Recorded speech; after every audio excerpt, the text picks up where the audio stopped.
Hi, it's David Beard from the CRM team in London. Thanks for coming along to this session. It would have been nice to be there live delivering it, but, well, it's been quite a year, hasn't it? This session is all about helping you understand the power of the reporting tool, either as a new user or one who's dabbled a little and wants to do more. I'll be doing this particular session in the form of, well, a quick lesson or two, really, putting it to use immediately, I hope, and also letting you dive deeper into some of the potential. I hope you enjoy it. It's really to give you a feel for the tool set, because I know for some of you, if you're either not familiar with Sage CRM or maybe not really looked into this, I wanted to get across the potential of the reporting tool, not only what's in the box, but how you can change it to make sense of it. So I'll be looking at standard reports and how you can build your own. And we'll be taking questions at the end. So I hope this is useful for you, and stay tuned. Let's see what we can do together. So first of all, I've logged in. I have a demo system on my machine here, and today I'll be using screenshots simply because it's easier for me to conduct the session without having to spend too much time typing and going between screens. So here's the reporting area of Sage CRM. It's grouped into standard functional areas: communication, sales, marketing, those sorts of things. And I'm going to start by showing you something in the sales area. This is a sample report called Simple Opportunities List, and here is how you run it. So this particular report has a standard search criteria 1 built into it. Let's click Go and see what happens, what it does. Now this particular report has a graphical and a textual element to it. So here's the chart at the top of the page, and it's showing me sales opportunities and at the stage they're all at: submitted, qualified, negotiating, those sorts of things. At the chart at the top and at the bottom is a detail of all the information: the record of the company, the name of the lead, the opportunity, the stage it's at, and so on. So this is a fairly standard report, and it's one of the ones that's very simply done and out of the box and changeable and so forth. So let me take you on a journey of building a new one, or as the title suggests, unleashing the power of reporting. First of all, though, reports depend on views. Reports and many other things in the system run on views. If you're familiar with any sort of database work, you'll know what I'm talking about. Views are all about collating data from different tables in a database and making it available in a cohesive or collated fashion, and in our case, used for reports and other things across Sage CRM. There are many standard views in the product, and these power reports. And for many users, they're plenty good enough. They're all the views you need. But I want to show you how to also work with new views as well. This is something, of course, BAASS will know inside out. So if you need any help, they're the people to talk to. But I do think it's useful for you to know or have a passing understanding about how they work so that you can have a more focused conversation on what you might want from your new views and your new reports. But for now, let me show you how quick and easy it is to do a new report and a new view. So I'm going to log into Sage CRM. I'm going to create a new view. I need to do that by going in as the system administrator, which is what I've done, and I now need to go into the system admin area. Once inside here, admin that is, I need to go into the customization, because views are defined against each of the entities. So into customization. And for this particular story I'm telling, I want to go and do a new view and work with a new report in the opportunities area. And as it says inside the red box, customize opportunity fields, screens, lists, tabs, scripts, views, etc. Okay, so views is outside the red box, but you get what I'm talking about. So I click on that. And notice at the top, when you go and click on customize an entity, you're taken to the field list in the first instance, which is why at the very top left of the screen, fields is underlined by green, but I've highlighted what I'm doing with the red box. I'm going to go to the Views tab. You may never have been in here before. Now, this lists all the views that are defined against the opportunity entity. And the naming should give you a very strong indication about what each view is about. And indeed, when you create your own, I'd heartily recommend you do the same. Be descriptive with your naming. Views with an M in front of them, by the way, mean typically they're used for mobile screens, because sometimes you want a smaller amount of information on a mobile screen, so you have a smaller view. But typically they're V. And the big thing I want to draw your attention to here is the view type, that second column. And you'll see we've got user views, system views, core views. What's the difference? And importantly, why does it matter? So this is very important. Core views cannot be changed. There's no option to do this within the user system administrator interface. These views are fundamental to the way Sage CRM works. If you change any of them in the back end, for example, I promise you a world of pain in the way your Sage CRM doesn't work anymore. So don't do that. System views are also views used by the main features of Sage CRM. I'd strongly advise you not to alter these either. There are views that are used for things like mail mergers, some of the existing reporting. Yeah, you could change them if you know what you're doing, but maybe not. It's much better to create a new one, a user view, which is the bottom left there, and do things there. Trust me, you'll save yourself a lot of heartache. So this is where you can change them directly in the interface.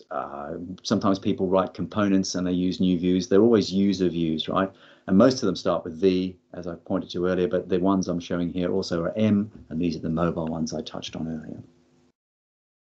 Existing views do provide excellent examples of how views can be defined. So when you go to create a new one, even though I recommend and don't change things like core views, you can have a look at them and copy them, because copying them and then reusing them will make sure that you form the views in the right way. So you don't run into little issues and go, why doesn't that work? Where has that data gone? So let me pick one up, right? I'm going to look at vList opportunity, which is about the 6th or 7th one down there.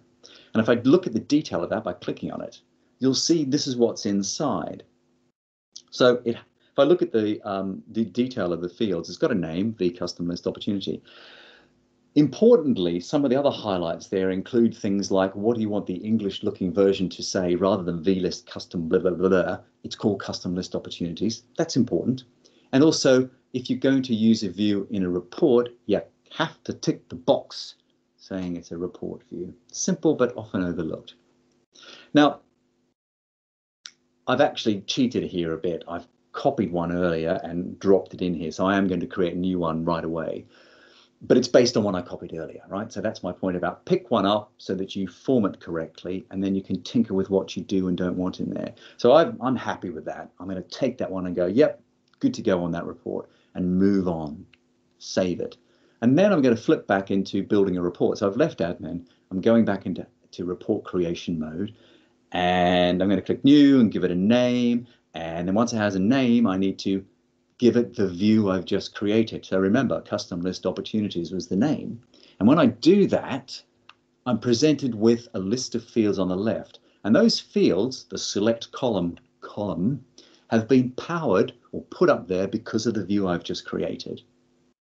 So now I can use the available fields on the left-hand side to put into the report contents box in the middle the sorts of data I want in my report. I'm also going to just put in the category called sales, because then I know where to find it later on, hence the drop down top right. I'm going to decide what sort of report this is. So list reports are fairly standard. That's what I ran for you earlier. So good with that. I'm happy. Choose the fields I want from the column. So I'm going to choose 1, 2, 3 and a few more, and click add to report contents, which is just to the right of the red box. When I do that, there they are. So I've picked 6 fields: name, assign, description, stage, status, and type. And I've got the ability to move them up and down in the order I want. That's what those arrows are for there. And then I need to also have a search criteria, because I want to be able to have an intelligent report that I can build once, but then change what it shows. Because I don't want 6 reports of different criteria. I want one report with the ability to search criteria, because that's more sensible, right? So I'm going to add opportunity stage as my search criteria in that report. So I've done that. There are lots of other things I can do. I could add a sort of sortable, group by, so things like that. And I won't bore you with that detail right now. Lots to read, and BAASS, of course, can advise you as well. But I'm going to be taking that step and moving on and going, right, I'm happy. I'll go to step 2, which is the formatting thing. And I won't bother showing you that, but that's kind of what's the report title look? Do you have page numbers at the bottom? All that stuff. You can read about that later on. Once you do that and save it, the report is ready to go. And remember, I put it in the sales category. So here it is in my sales report area. And it's called Simple Opportunities List because that's the title I gave it. So that's good. So far, so good. I'm on track. If I run it, remember I had a search criteria. So there's the search criteria made available. So one report now can provide multiple outputs. So think about that when you're designing your report. What sort of potential uses would the report have? And then think about creating as few reports as you can, but with the search criteria that make it useful for everybody in the business. You can see across the top, by the way, every report has the option to be sent to screen, sent to PDF, or sent to Excel. That's standard capability in the product. If I click Go in the top right corner, let me run the report and see what I get. So this particular report, I'm cheating a bit. I have put a graphical element in there, and this shows me the graphical visual view of the data. This is all my stages of a sales opportunity, and then there is the tabular information. Now I've got all my statuses showing there. If I'd put the search criteria on it, like I thought I was going to do, then I'd have fewer. So right now I've got 10. If I chosen in progress, I would have had, 8? Is that right? Yes, 8. Or if I chose 1, I would have had 1. But you get the idea. So that's a standard tabular list, a tabular layout, sorry, of a list report. Let me now look at designing a cross-tabular report, which is slightly different, but equally powerful. Here's one that already exists, company type by territory. Tell me all my companies across the territory by type. And the beauty of crosstab is the aggregation of data. So I run this report. Graphically, this is what I get. This graphical view, and then matrix at the bottom shows me customer or record types, customer, prospect, supplier, and then grouping them by territory, sales territory, worldwide, east, central, west, and then totaling them in there, so aggregating the numbers. So it's quite a neat, very visual, very rich, but also very simple report on one screen. So how do you do that? Let's look at doing a similar report. This time though, I'll do it in the customer service area for a different reason, but doing a cross-tabular report. So into customer service, and I'm going to create a report that's going to present in the cross-tab fashion a count of cases for each problem type that have come in from different sources. Okay, so 3 dimensions there, well, 2 dimensions in a count. That is, I want to be able to see how many cases have come in as emails or website or phone and have them all showing in one place. So how do we do that? Well, new report, first place to start. It's a case problem type, so I'll give it a name so I can find it and it makes sense to everybody. And I need to draw upon the view of case summary. Now remember, we need to pull through the fields I'm on. So this idea of a simple list report, bang, gives me all my case fields. There they all are, all the potential fields available to me based on the view, perhaps one that's already existed, perhaps one I've created, doesn't really matter. And I can now figure out, well, which of these do I want to appear in the report? First thing though, remember, this is a cross-tab report, so I need to change the report type. And when I do that, keep your eye on the bottom left-hand side under the green writing, because when I choose cross-tab, I'm presented with more information dynamically available just there. Because it's asking me, first of all, right, then, if you want a cross-tab, what field, what category am I cross-tabbing on? So I want to choose that. So this is basically, what do you want to chunk the data on, right? So I'm going to choose it by source, because I said I'm trying to understand the source of all my cases. So that's my cross-tab category. So there we go, that's done. And remember, I obviously need to put a report into the contents. I need at least one field in the contents box, otherwise it would be empty. So let's choose problem type, because I'm interested in knowing problem type by source, and I'll mark that as my group definition as well. So I'm both reporting on the grouping, reporting on the type and grouping it by type, as well as sorting it or aggregating it by source. So save it, there we go, got my new one, cunningly at the top of the list. Case problem type, cross-tab. Good, so now let's run it and see what it does. Again, can be run to screen, can be exported to PDF, or indeed out to Excel. And this is what it looks like. So it's showing me by problem type, left-hand column and two left-hand columns, the categorization across the right-hand side, email, phone, web. These are the sources, and then it's aggregating the count per type and giving me a total on the right-hand side. So that's quite powerful. I'm sure you'd agree. And if I wanted to, I could have had a graphical element as well, but I've chosen not to in this case. So that's a crosstab and a list report. There's one other category of reports I'd like to talk about. So let's look at these, and they're called summary reports. Now, you may not have noticed, or at least not run these. You may have seen them and gone, I wonder what that is. Summary reports are a type of report designed to give a quick overview of account information. They come out as PDF, which is quite useful. People often use them, when they do use them, to print out and take on the road when they're visiting a customer or something like that. And they're typically available across the main entities. This one is the company summary screen for a customer record. So we've got the summary report in the context of company. So if I run this, what does it look like? Here it is. Spawned it up. It's a PDF, so it appears in another new window, and it's showing me a clumping or an aggregation of information. And at the top, I've got an aggregate of the company details, the sort of top stuff I'm interested in, and then I've got a breakout of other things important to me as an account manager. And I'm about to go out on the road, and I'll print this and take it with me. So these sorts of summary reports are available across four main entities: company, people, cases, and opportunities. So you can tinker with any of or all of these to make sense for your business. And remember, they too are underpinned or powered by views. So if the standard views aren't enough for you, you can go and create different views and then pull those through into summary reports too. So back to this again. Here's the detail, right? And this is the first of 2 pages, which will make sense in a moment. This particular summary report has a number of customizable or configurable elements. A summary report is made up of header content and then a report output content. And these are the 2 areas I've highlighted here. The header is the summary stuff, and the sub-report is all that stuff in the lower red box. Let me change these, and I'll start by looking at the header, the top box first. How do you change that? Unsurprisingly, you go into the admin area and down into customization.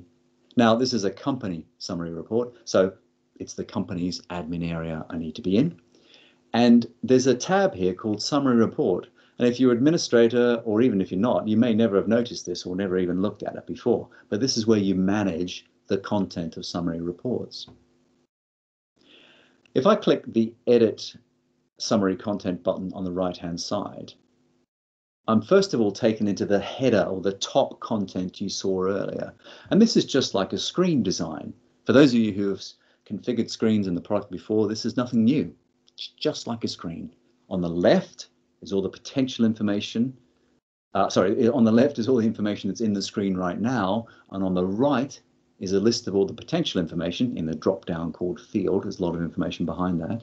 And then the other boxes are the way you control the way fields appear on the screen, that sort of thing, which I won't touch on right now. But I will add, in fact, I'm going to remove a few fields from the current summary because that's quite a busy screen. You know, that's got about, what, 12, 15 fields in it right now. So let's take out a few. There we go. So I've removed a few. I've cleaned it up a bit more. And then I click Save. That's done. So that's the header content done. Good. I want to also edit the opportunities bit. So that's the second part, or part of the second red box I showed you earlier. So click on Edit, the little pencil icon on the right-hand side there. And I'm taken into what looks suspiciously like, because it is, a report part of the product.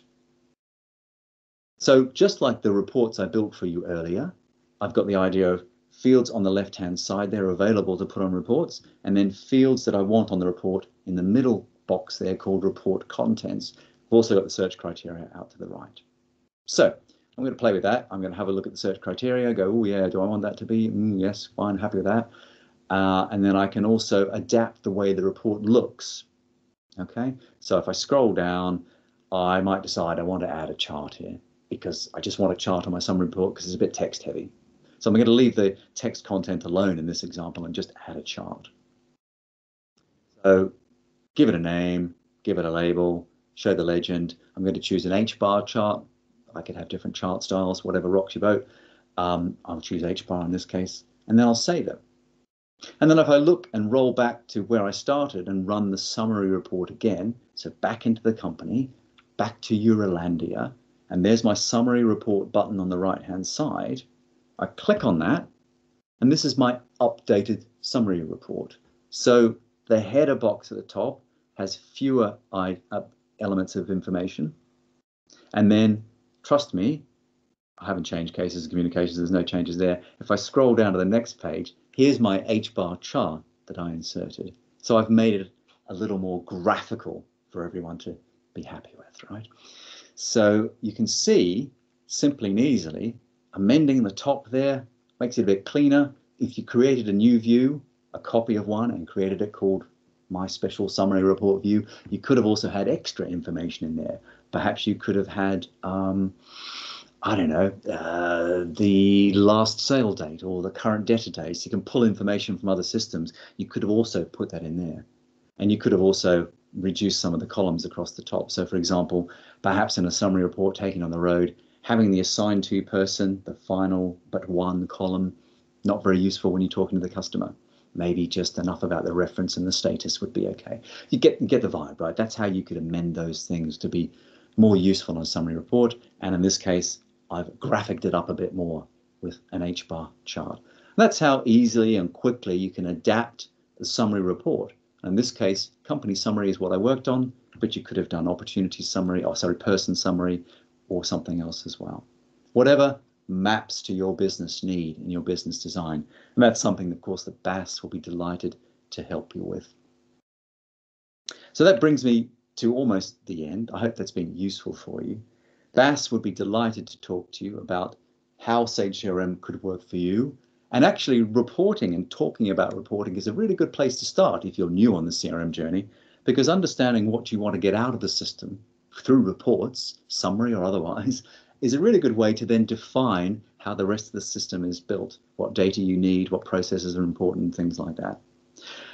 If you'd like to do a bit more reading before you talk to BAASS, we have lots of great information online. Community.sagecrm, the URL at the top of the screen there, is a good jumping off point for everything Sage CRM.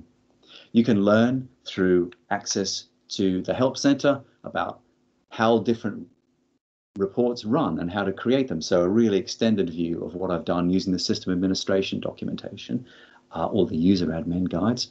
You can also take advantage of training material on Sage U or on the YouTube channel that my colleague Jeff runs. You can also go onto Sage City, where you could engage in the forums, talk to other Sage CRM users and ask questions, or read some of the blog articles, which include both commercial type articles that I write and technical articles that my colleague Jeff writes. And of course, if you want to really deep dive into the product, there's lots of useful resources, documentation on the technical side of building views and a whole bunch more, all available through there.